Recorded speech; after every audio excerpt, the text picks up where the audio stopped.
Olá pessoal, aqui quem fala é o professor Andenberg para mais uma aula de história. A ideia é fazer um balanço aí do conteúdo, né? Quais são as ideias centrais desse conteúdo, referente ao capítulo 4 e depois do capítulo 5. Trabalhar em modo geral, quais são as perspectivas aí centrais do cada conteúdo. Aqui primeiro vai falar sobre a origem, né, da civilização antiga. Mas vamos partir mais para centralidade.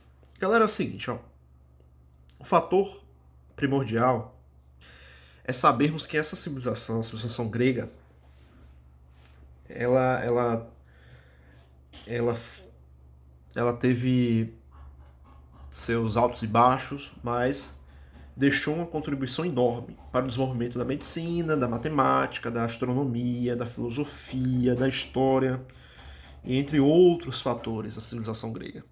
Eu vou dar o balanço geral, tá certo? Do conteúdo. Por exemplo, nas artes, os gregos deram o teatro, né? E também o refinamento da arquitetura. Outro elemento que contribuiu bastante e que também está nesse conteúdo, eu estou falando mais das ideias centrais, né, que tem nesse conteúdo sobre a civilização grega, é, a ideia da democracia, que é uma grande, com a maior certeza, vamos dizer assim, é a maior herança e mais importante herança política da Grécia Antiga.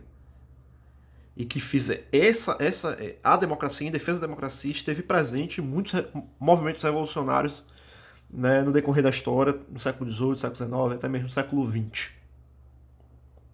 Outra grande contribuição da civilização grega está no campo dos esportes, né? Como, por exemplo, a criação dos Jogos Olímpicos, a formação de línguas modernas, a constituição de vários vocábulos. Vale lembrar que vários vocábulos são de origem grega. E a centralidade do conteúdo é pensar que o conceito de polis, que é chamado de cidade-estado, para o entendimento do mundo antigo é muito importante. Daí, vale lembrar que esse conceito trabalhar na perspectiva de organização, né, das cidades-estados. Cinecismo. Os estados gregos surgiram de um processo conhecido como cinecismo, ou seja, a fusão de várias aldeias em uma só. E as polis eram núcleo urbano independentes, com um território reduzido, em que a área urbana e a área rural formavam-se uma única unidade. Em geral, as cidades-estados possuíam a acrópole, cidades-estados possuíam a acrópole, parte alta e fortificada que tinha dupla função de proteger a cidade e funcionar como centro religioso. E o agora, onde se localizavam os edifícios públicos, o mercado e a praça, e também onde se reunia os cidadãos para discutir as questões da cidade. Qual é a centralidade desse conteúdo? Primeiro, termos a noção de como é que se estrutura essa civilização através das cidades-estados, o processo de colonização e os choques com outras civilizações, com outras sociedades. Então é importante fazer a comparação entre a sociedade ateniense e a sociedade espartana, estabelecendo diferenças e semelhanças. Vale lembrar que se entrou em conflito posteriormente.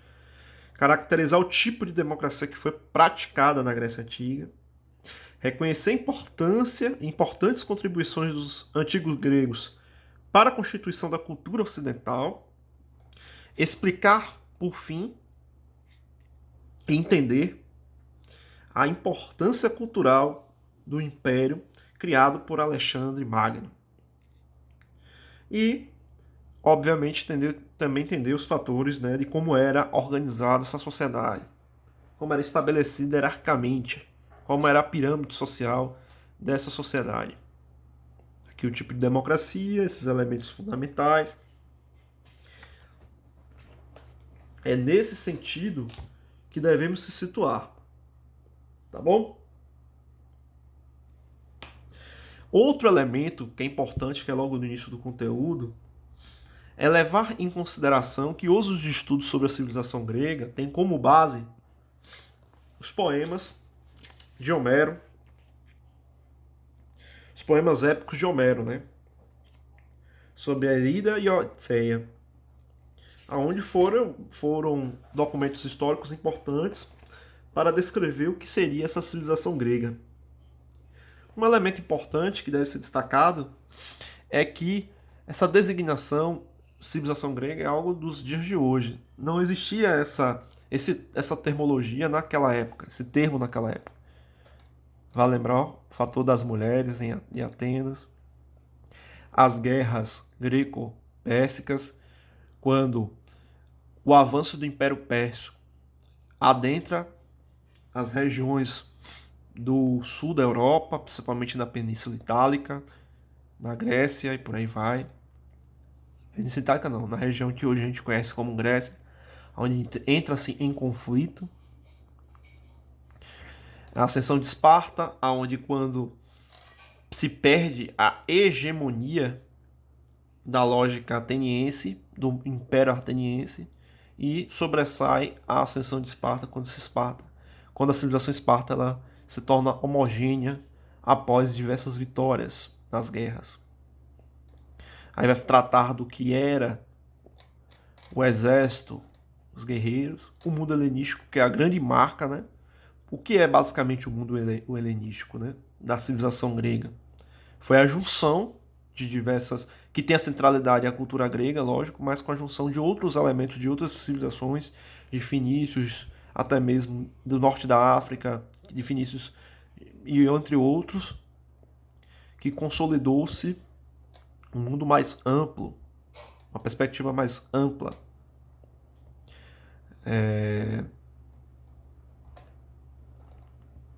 E o que é o significado do helenismo, né? Aí é isso que eu estou querendo dizer. O caráter heterogêneo da população dos reinos helenísticos, como ficaram conhecidos, e a convivência entre diferentes tradições culturais estimularam o sincretismo religioso. E a realeza helenística passou a ser cultuada e se mesclaram os deuses do Oriente com o do Ocidente. Esse é o grande marco do helenismo, né? Essa diversidade, essa pluralidade. E é basicamente isso. E eu aconselho vocês a verem um vídeo sobre a correção dessas atividades. Que ela traz uma síntese legal, assim, mais detalhada, né? Lógico, tem uma síntese do conteúdo por conta das questões, mas mais detalhada porque eu vou respondendo por cada questão, e isso auxilia. Mas é basicamente isso, esse conteúdo, né? Trabalhar nesse sentido, no mundo helenístico, os períodos históricos da civilização grega, a importância da democracia, o surgimento da polis, o processo de colonização, a escravidão nessa sociedade, entre outros elementos. A origem nem tanto assim, mas é importante saber também a ilha de Creta, né, que dá os pontapés inicial da formação desse povo. Então é basicamente isso, se tratando do mundo grego. Do mundo romano, galera, devemos pensar da seguinte maneira. A civilização romana, ela se sustentou e ela teve como origem, não vou nem falar do termo mitológico aqui, da origem, da fundação, mas assim, como é que ela se estabelece, né? Como é que ela se expande? Evidências arqueológicas mostram que os romanos antigos descendiam da mistura de grupos residentes na região do Lácio, que são os latinos, e dos povos vindos de outras áreas da Península Itálica, como os sabinos, e também do Mediterrâneo. Esse é o grosso étnico da formação da civilização romana. E é importante entender esses fatores políticos também, por exemplo, da monarquia etrusca, do povo etrusco, até a República Patrícia. Podemos considerar tanto a civilização romana quanto a grega pilares da cultura ocidental, galera. Não podemos descartar isso. Da antiga Roma herdamos o direito, o conceito de república, a religião cristã, a estrutura latina da língua portuguesa, além de exemplares de sua cultura material que ainda hoje, passadas centenas de anos, caracterizam a grandiosidade e a forma e a força imperial romana. O que deve ser centralizado? O que é que deve ser centralizado por parte de vocês quando estudar? Primeiro é entender, primeiro é caracterizar, caracterizar a sociedade romana no período republicano. Como é que se estabelece a sociedade romana no período republicano?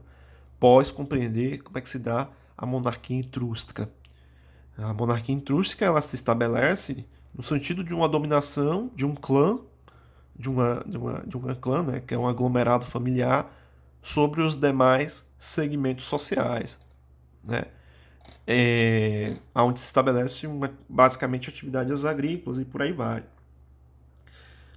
Explicar também, entender também entre os conflitos entre patrícios e plebeus durante essa república, entender essa hierarquização, né, de como era estruturada essa sociedade, tem que se situar nisso.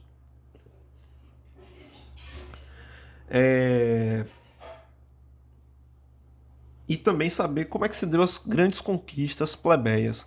Como é que os plebeus começaram a se inserir e ganhou força no interior, a estrutura política, o cônsul, pretor, ditato, conflito entre patrícios e plebeus, a conquista do tribunato da plebe, organizado pelos plebeus. Reconhecer a importância das guerras púnicas para a expansão do território romano, é outra centralidade, expansão territorial, é aí que vai dar o pontapé inicial do que nós vamos entender o que é o Império Romano, é o início do que posteriormente vai ser chamado de Império Romano, se dá a partir disso. Importante entender que é um processo de expansão em busca de riquezas, em busca de domínios de outros povos. Lembrar as guerras púnicas, né, que foi um fator preponderante para o surgimento dos exércitos poderosos que estabelecerão um novo caldo político, e esse novo caldo político estruturará o império. Ao mesmo tempo, é importante lembrar de que era uma sociedade escravista, em que os escravos eram a mão de obra predominante, em que se estabelecia o funcionamento da sociedade através de diversas atividades econômicas e até de serviços, e que houve também reações contrárias, porque chegou um patamar na sociedade romana onde se predominava, onde em quantidade tinha muito mais escravos do que cidadãos livres. Isso fez com que os escravos começassem também a se rebelar, que muitos desses escravos faziam parte de outras civilizações, outros povos, e não estavam satisfeitos como o Império Romano estavam dominando seus povos e por aí vai. Compreender outro elemento importante na hora que vocês estudarem, entender os benefícios alcançados pelos romanos a partir das conquistas de novos territórios, bem como os segmentos sociais das mais desfrutam dessa nova situação, e compreender logo no final, já no final sobre os irmãos Graco, já que é basicamente o final, que é o projeto de reforma agrária, tentar estabelecer, acabar com, reduzir as contradições que existiam na civilização. É nesse sentido que deve ser tratada. É a construção do império. A construção do império vai se dar muito por conta do surgimento da legião romana, do ponto de vista profissional, a integração, a expansão do território, a forma de como vai se controlar outros territórios, quando se estabelece o imperador, e se utiliza novas perspectivas organizacionais, dessa vez mais autocráticas e mais violentas, vamos dizer assim. E isso ganhou mais popularidade também, por incrível que pareça, diante da população, porque percebeu o avanço do que é o Império Romano, né?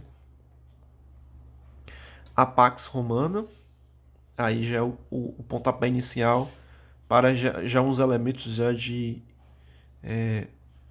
fragilidade do Império Romano, recuo do Império Romano, onde a dinastia Júlio-Claudiana vai promover de fato uma melhor forma de conduzir, mas ao mesmo tempo vai reduzir o avanço dos exércitos em outros territórios.